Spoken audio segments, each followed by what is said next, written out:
Hi, I'm back, and this video is going to be a little bit different from what I usually do. It's not going to be a game or anything. It's just going to be something where I talk about music, not in depth at all. I'm not going to tell you shit about music theory, about chording or anything like that. I'm just going to talk about sound, what I think about the sound, and how I appreciate the sound, and the people who made said sound.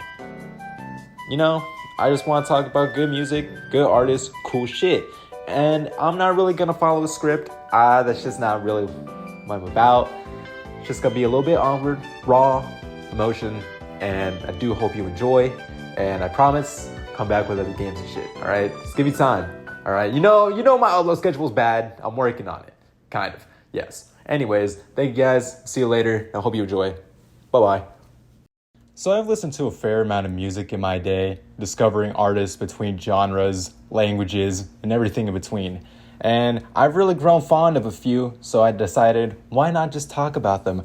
Talk about their music, talk about their backstory, talk about how those albums affect me and what they mean to me. So ladies and gentlemen, welcome to The Artist Alley. The first episode, we're going to be talking about Glass Beach, a band that defines multiple genres, genreless, just mixes of synth, jazz, punk, emo, metal, everything. And it's amazing. So let me go ahead and tell you about Glass Beach. Ladies and gentlemen, this is The Artist Alley.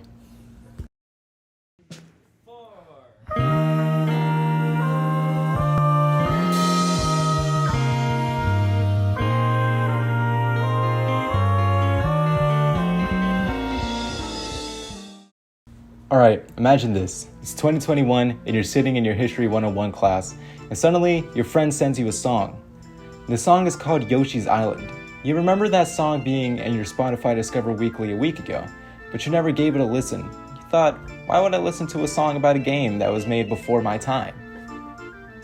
Pretty stupid, right?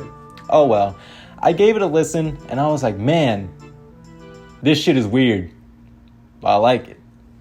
So I gave it another listen, and then another.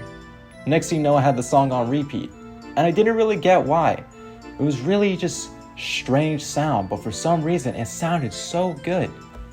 So, like any other curious listener, I gave the first album a chance. At first, it didn't really stick with me, but as I sat down and I listened to all the switches of the tempos, to all the melodies, to all just the chaos, it started to sound really beautiful. And that's exactly what the first Glass Beach album is. Yes, that's the name of the first album. As you can see, they tried really hard with it. I wonder what it looked like. Probably something like this.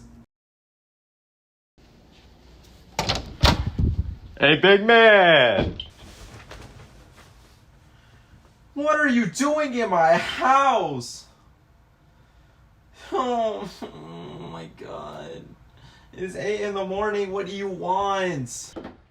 Yo, relax. Listen. What are we going to name the first album? Dude, is this important now? Yes, this is important right now, bro.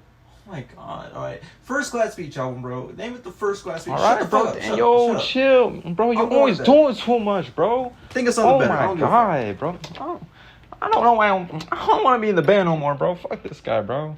But anyways, let me tell you about the album. They first started working on the album in 2016 with the vocalist, we'll call him Classic J, as that's his stage name, and two others that were founded on Facebook as they were looking for roommates. But the two people were actually fans of Classic J. They heard the music on their college radio station, and once they realized, they made that connection, they're like, we have to make music with this guy. They just loved his creativity. They loved just the weird sounds that he would produce. And that's exactly the backbone, the heart of this first album. They just wanted to explore multiple genres, multiple sounds with the use of electronic synth. They just wanted to not be bound by one genre. And I believe that this is an album that did it amazing. The experiments that they went through, the amount of mixes, vocal tracks, it was just immense. They say that even a week before the album was released, they were still doing new mixes to the songs, each one being better than the last. And I believe it. I believe that with multiple trials, things come out amazing. And that's exactly what they produced here. Just starting off with the first track, Classic J Dies and Goes to Hell, Part 1.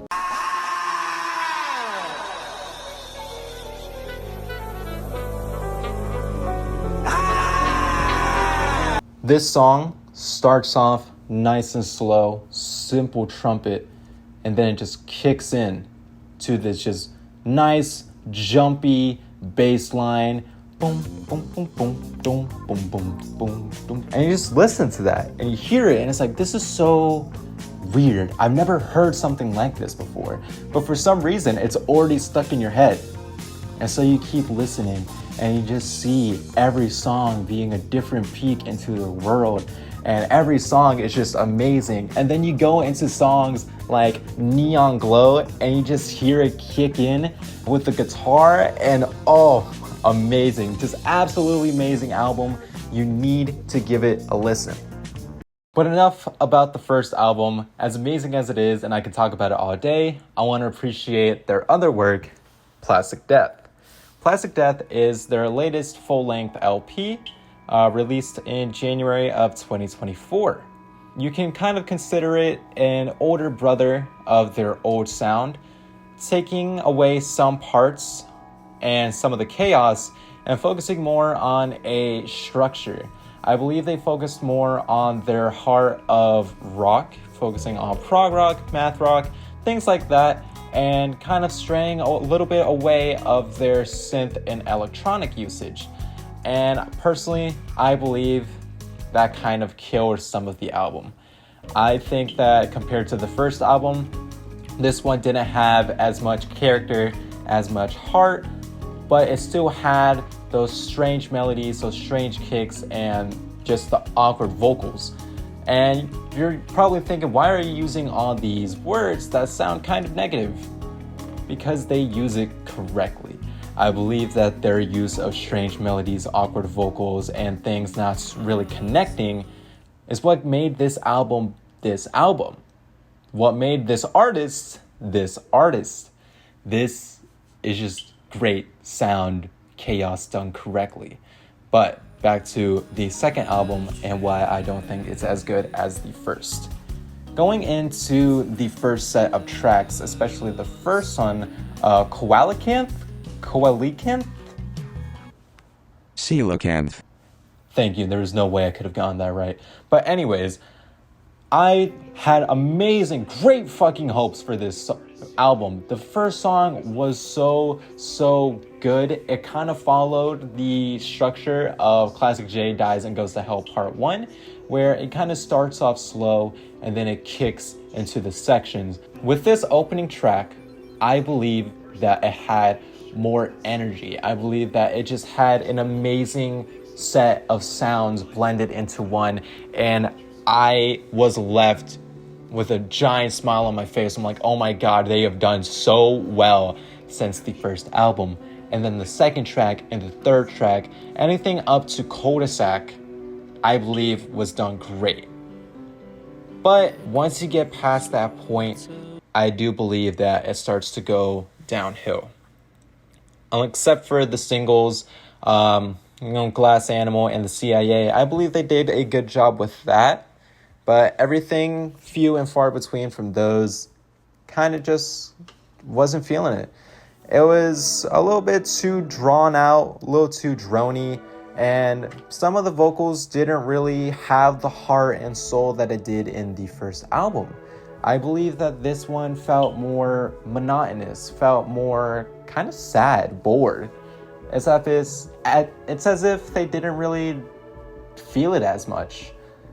But I know that's not the case. I believe that's just how Classic J wanted to sing it. You know, he, as a creative, I know goes through multiple intervals.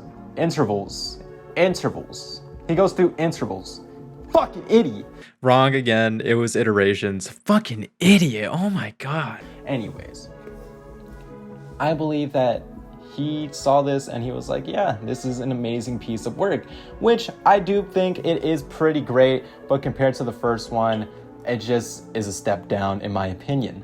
Now, I do think that they are heading in a pretty good direction. But one thing that I do want to see in their next album is them going back to their roots a little bit. Them going back more into those electronic sounds, using new instruments, new melodies with all that synth work in the background. Focusing a little bit less on that rock and focusing a little bit more on being genreless again. I think that they can do great things, and they have shown it in multiple songs between both albums. Like I said, Coelacanth. I really did like the CIA, and that explosive ending was really crazy. Something straight out of a boss fight. I felt like I could be fighting Millennia and this would probably be in the background.